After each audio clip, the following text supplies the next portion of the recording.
আসসালামু আলাইকুম। Recipe by beauty চ্যানেলে আপনাদেরকে স্বাগত জানাই। আজ আপনাদের সঙ্গে শেয়ার করব সজনে ডাঁটা, দুটো ডিম আর মসুর ডাল দিয়ে ভীষণ সুন্দর একটা নতুন রেসিপি। খেতে খুবই ভালো লাগে। গরমে এই রেসিপিটা কিন্তু খেতে দারুণ লাগে। তো অবশ্যই আপনারা স্কিপ না করে পুরো রেসিপি দেখে নেবেন। একবার রান্না করে খেলে আপনারা কিন্তু এটা বারবার রান্না করবেন, কারণ খেতে এত বেশি মজা হয়। তো চলুন কথা না বাড়িয়ে রেসিপি শুরু করি। এখানে দেখুন আমি 250 গ্রাম মতো সজনে ডাঁটা কেটে নিয়েছি। তো ডাঁটাগুলো এভাবে করে ছোট ছোট করে কেটে নিয়েছি। আপনারা কিন্তু আপনাদের পছন্দ মতো সাইজ করে কেটে নেবেন। খুব সুন্দর করে খোসাগুলোকে তুলে নিয়েছি। এই রেসিপির জন্য সজনে ডাঁটাগুলো একটু মোটা দেখে নিলে কিন্তু রেসিপিটা খুবই ভালো হয়। আপনারা কিন্তু একটু মোটা দেখে সজনে ডাঁটা নিয়ে নেবেন। এখানে দেখুন নিয়েছি দুটো ডিম আর নিয়েছি আমি 150 গ্রাম মতো মসুর ডাল। তো সবকিছু আমি আমার পরিমাণ মতো নিয়ে নিয়েছি।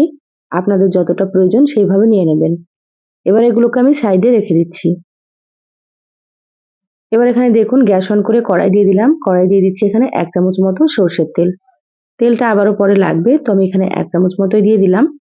খুব ভালোভাবে গরম করে নিয়েছি। এবার আমি এখানে দিয়ে দিচ্ছি পেঁয়াজ কুচি।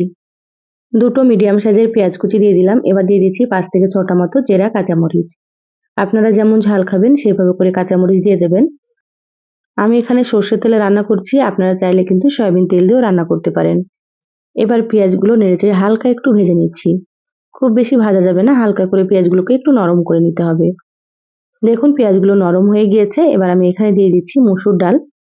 মসুর ডালগুলো খুব ভালোভাবে ধুয়ে পরিষ্কার করে নিয়েছি কয়েকবার পানি পাল্টিয়ে।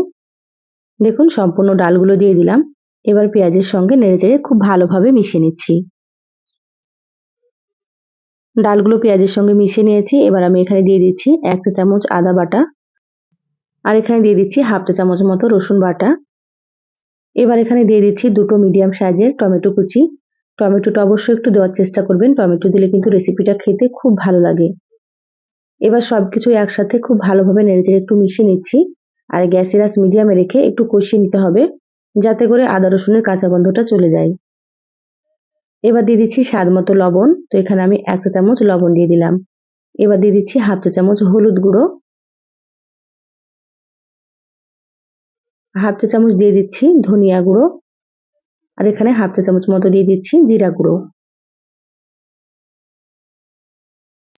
এবার মশলাগুলো ডালের সঙ্গে খুব ভালোভাবে নেড়েচেড়ে মিশিয়ে নেব আর 1 থেকে 2 মিনিট মতো মিডিয়াম আঁচে একটু কষিয়ে নেব। একটু এভাবে কষিয়ে নিলে কিন্তু রান্নাটা খেতে খুব ভালো লাগবে।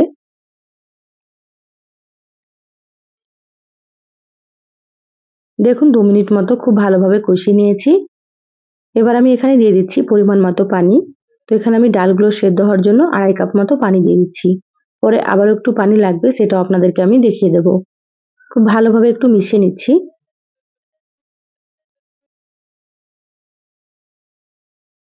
খুব ভালোভাবে নেড়েচেড়ে মিশিয়ে নিলাম। এবার ঢাকা দিয়ে রান্না করে নেব 7 থেকে 8 মিনিট মতো মিডিয়াম আঁচে। তারপরে আপনাদেরকে আমি দেখাচ্ছি। দেখুন 8 মিনিট মতো মিডিয়াম আঁচে রান্না করে নিয়েছি। ঢাকাটা খুলে নিলাম। দেখুন ডালগুলো কিন্তু অনেকটাই সেদ্ধ হয়ে গিয়েছে, কিন্তু এখনো পুরোপুরি সেদ্ধ হয়নি। এভাবে করে ডালগুলোকে একটু সেদ্ধ করে নিতে হবে। এবার আমি এখানে দিয়ে দিচ্ছি কেটে রাখা সজনে ডাঁটা। তো প্রথমে কিন্তু ডালের সঙ্গে সজনে ডাঁটাগুলো দেওয়া যাবে না, এই পর্যায়ে দিতে হবে। ডাল আর সজনে ডাঁটা একসঙ্গে দিলে কিন্তু সজনে ডাঁটাগুলো খুব বেশি সেদ্ধ হয়ে যাবে এবং ভেঙেও যেতে পারে। তো সেই জন্য এই পর্যায়ে সজনে ডাঁটাগুলো দিতে হবে ডালগুলোকে কিছুক্ষণ সেদ্ধ করে নেওয়ার পরে। সজনে ডাঁটাগুলো ডালের সঙ্গে খুব ভালোভাবে একটু মিশিয়ে নিলাম। এবার এখানে দিয়ে দিচ্ছি আবারও একটু পানি। তো এখানে আমি আবারও 1 কাপ মতো পানি দিয়ে দিলাম, কারণ এই রান্নাটা খুব বেশি পাতলাও হবে না বা খুব বেশি ঘনও হবে না। তো দেখুন এবার ঢাকা দিয়ে রান্না করে নেব আরো 10 মিনিট মতো। তারপরে আপনাদেরকে আমি দেখাচ্ছি। দেখুন 10 মিনিট মিডিয়াম আঁচে রান্না করে নিয়েছি। ঢাকাটা খুলে নিলাম। এবার দেখে নেব সজনে ডাঁটা আর ডালগুলো খুব সুন্দর মতো সেদ্ধ হয়েছে কি। আর দেখুন আগের থেকে কিন্তু অনেকটাই ঘন হয়ে গিয়েছে। ডালগুলো খুব সুন্দর মতো সেদ্ধ হয়ে গিয়েছে আর এখানে সজনে ডাঁটাগুলো সেদ্ধ হয়ে গিয়েছে।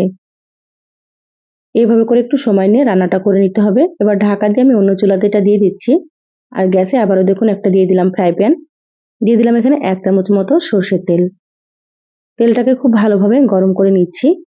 এবার আমি এখানে দিয়ে দিচ্ছি দুটো ডিম। ডিমের উপরে সামান্য একটু লবণ দিয়ে দিচ্ছি। লবণ খুব বেশি দেওয়া যাবে না, একেবারে সামান্য পরিমাণে আপনারা দিয়ে দেবেন। এবার আমি ডিম দুটোকে একটু ঝুরি করে ভেজে নেব। আমি এখানে 2টো ডিম দিয়ে দিলাম। আপনারা চাইলে এখানে 1টা ডিমও দিতে পারেন বা 3টে বা 4টে ডিমও দিতে পারেন। যত বেশি ডিম দেওয়া যাবে ততই কিন্তু রেসিপিটা খেতে ভালো লাগবে। তো আপনাদের প্রয়োজন মতো আপনারা দিয়ে দেবেন। আর ডিমগুলোকে কিন্তু হালকা করে ভেজে নিতে হবে, খুব বেশি কড়া করে ভাজা যাবে না। হালকা করে ভাজলে খেতে নরম হবে আর খেতেও বেশ ভালো লাগবে।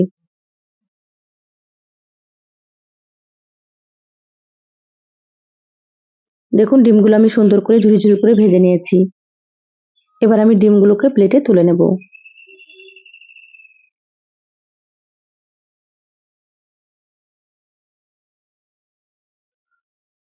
ডিমগুলো তুলে প্লেটে রেখে দিলাম। ফ্রাই প্যানে আবারও দিয়ে দিচ্ছি 1.5 টেবিল চামচ সরষের তেল। তেলটা হালকা গরম হলে এখানে দিয়ে দিলাম 1 চা চামচ গোটা জিরা। দিয়ে দিচ্ছি এখানে 2টো শুকনো মরিচ।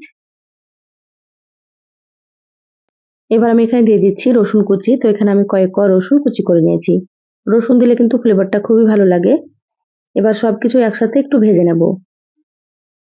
হালকা করে একটু ভেজে নিতে হবে। দেখুন হালকা একটু ভেজে নিয়েছি। এবার আমি এখানে দিয়ে দিচ্ছি অল্প একটু পেঁয়াজ কুচি। এবার পেঁয়াজ কুচিগুলোকেও একসাথে খুব ভালোভাবে একটু ভেজে নিচ্ছি। পেঁয়াজগুলো একটু পরে দিয়েছি কারণ পেঁয়াজগুলো একটু হালকা ভাজা হবে আর রসুনগুলো একটু বেশি ভাজা হবে। সেজন্য আমি প্রথমে রসুনগুলো দিয়ে দিলাম। দেখুন লালচে করে ভেজে নিয়েছি। এবার আমি নামিয়ে নিলাম। কড়াইয়ের ঢাকনাটা খুলে নিচ্ছি। এবার আমি এখানে বাগারটা দিয়ে দেব। এভাবে বাগার দিলে কিন্তু এই রেসিপির স্বাদ একেবারে দ্বিগুণ হয়ে যাবে। তো অবশ্যই কিন্তু আপনারা প্রথমে অল্প করে তেল দিয়ে তারপরে এইভাবে করে রান্নার শেষে বাগার দিয়ে দেবেন।